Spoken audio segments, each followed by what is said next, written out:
DPR RI mengadakan rapat dengan Direksi BUMN membahas kinerja keuangan, khususnya dalam hal pembagian dividen perusahaan BUMN kepada negara. Dalam rapat tersebut terungkap masih banyaknya perusahaan BUMN yang disinyalir tidak melakukan hitungan dividen sesuai dengan undang-undang. Bahkan juga terjadi pada BUMN yang telah memperoleh penyertaan modal negara atau PMN. Ditemui di gedung DPR RI Senayan Jakarta baru-baru ini, Wakil Ketua Komisi 6 Azan Asmanata Wijana meminta penegasan dari para direksi BUMN terkait dengan tolak ukur dalam pembagian dividen kepada negara. Para direksi BUMN dianggap belum secara maksimal menggunakan undang-undang terkait dengan pembagian dividen secara benar. Bahkan angka-angka yang dipaparkan oleh para direksi BUMN masih sebatas angka-angka statistik saja. Jadi kita masih menganggap bahwa dividen ini perasaan saja. Dan itu tidak bisa kita terima. DPR tidak bisa menerima.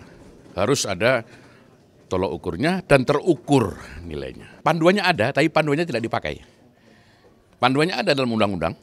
Undang-Undang 40 tahun 2007 ada, Undang-Undang 19 tahun 2003 ada tentang BUMN. Sementara itu anggota Komisi 6 DPR RI Wahyu Sanjaya memprotes soal perusahaan BUMN yang telah diberikan penyertaan modal negara ternyata tidak memberikan hasil dividen seperti yang dulu dijanjikan. Wahyu menghimbau agar para direksi BUMN berkomitmen penuh dengan apa yang telah dijanjikan kepada negara.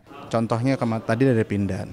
Pindad itu berjanji apabila diberikan PMN tahun 2018 ini untung 141 miliar. Apabila tidak diberikan PMN, keuntungan bersih mereka hanya 125.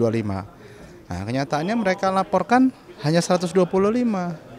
Nah, kalau kita tidak punya catatan janji mereka yang dulu kan akhirnya kita mubazir memberikan bantuan pada saat itu. Mustaqim dan Ade TVR Parlemen melaporkan.